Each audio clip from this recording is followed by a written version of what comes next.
Hi guys, আজকে নিয়ে এসেছি মোচা চিংড়ি। ওয়েলকাম টু স্বপ্নাবাসডে। আমি স্বপ্নাবা। ফার্স্টে মোচাগুলো ভালো করে কেটে নেওয়া হয়েছে, একদম কুচি কুচি করে। আর সাথে নেওয়া হয়েছে কুচানো আলু আর চিংড়ি মাছ। তো আজকে দেখানো হচ্ছে মোচা চিংড়ি। সবাই প্রথম থেকে শেষ অবধি দেখবে, আর কেমন লাগলো অবশ্যই কমেন্ট করে জানাবে। তো ফার্স্টে কড়াইয়ের মধ্যে জল নিয়ে নেওয়া হয়েছে, তার মধ্যে অল্প একটু নুন দিয়ে দিতে হবে, আর মোচাগুলো ভালো করে সেদ্ধ করে নিতে হবে।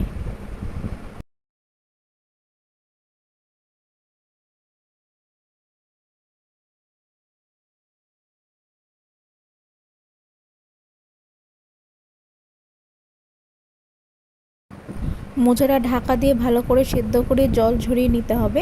এরপর কড়ার মধ্যে সর্ষের তেল নিয়ে নিতে হবে। সর্ষের তেলটা একটু ভালো করে গরম হওয়া অবধি অপেক্ষা করতে হবে। তো সর্ষের তেলটা ভালো করে গরম হয়ে যাওয়ার পর নুন হলুদ দিয়ে মাখানো চিংড়ি মাছগুলো দিয়ে দিতে হবে। চিংড়ি মাছগুলো ভালো করে ভেজে নিতে হবে।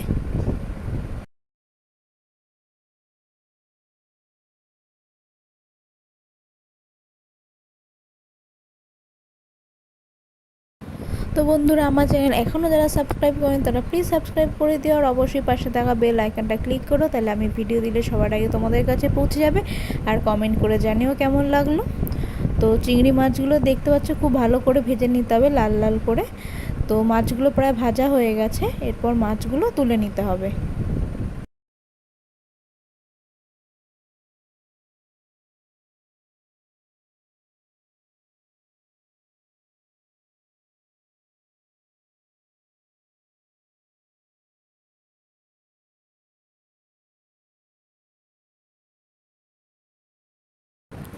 ওই তেলের মধ্যে আর একটু সর্ষের তেল দিয়ে দিতে হবে।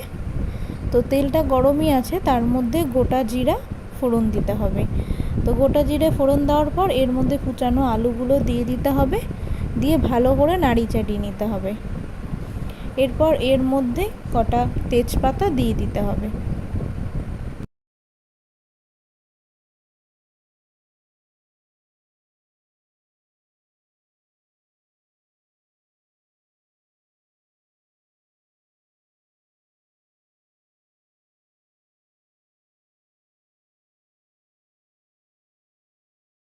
এর মধ্যে টমেটো পেস্ট, আদা পেস্ট, কাঁচা লঙ্কা চেরা আর জিরের গুঁড়ো ধনের গুঁড়ো দিয়ে ভালো করে কষিয়ে নিতে হবে। এটা লাল হওয়ার জন্য কাশ্মীরি লঙ্কার গুঁড়ো ব্যবহার করতে হবে। দিয়ে ভালো করে মশলাটা আলুটা দিয়ে কষিয়ে নিতে হবে। এরপর এর মধ্যে ভেজে রাখা চিংড়িগুলো অ্যাড করতে হবে।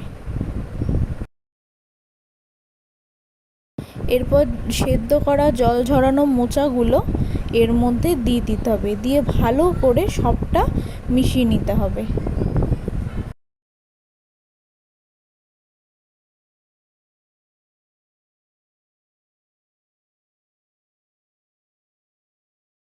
তো সমানে নাড়িয়ে চাড়িয়ে যাওয়ার পর দেখতে পাবে আলু চিংড়ি আর মোচাগুলো খুব সুন্দর করে মিশে গেছে। আর স্বাদ অনুযায়ী এর মধ্যে মিষ্টি অ্যাড করতে হবে। তোমরা স্বাদ অনুযায়ী এর মধ্যে নুন দেবে, আর স্বাদ অনুযায়ী এর মধ্যে চিনি দেবে। আর এখানে অল্প একটু শাহি গরম মশলা দিয়ে দেওয়া হয়েছে।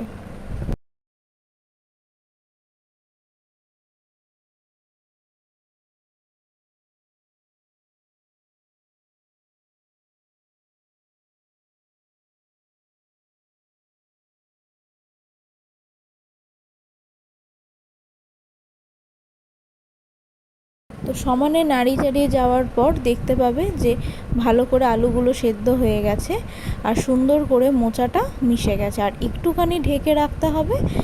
10 মিনিট ঢেকে রাখার পর একদম মোচা চিংড়ি রেডি। তো গরম গরম ভাতের সাথে খুব ভালো লাগে। তো অবশ্যই একবার ট্রাই করে দেখবেন। আর কেমন লাগলো অবশ্যই কমেন্ট করে জানাবে, লাইক করবে, ভালো লাগলে শেয়ার করবে। Thanks for watching. Please subscribe my channel.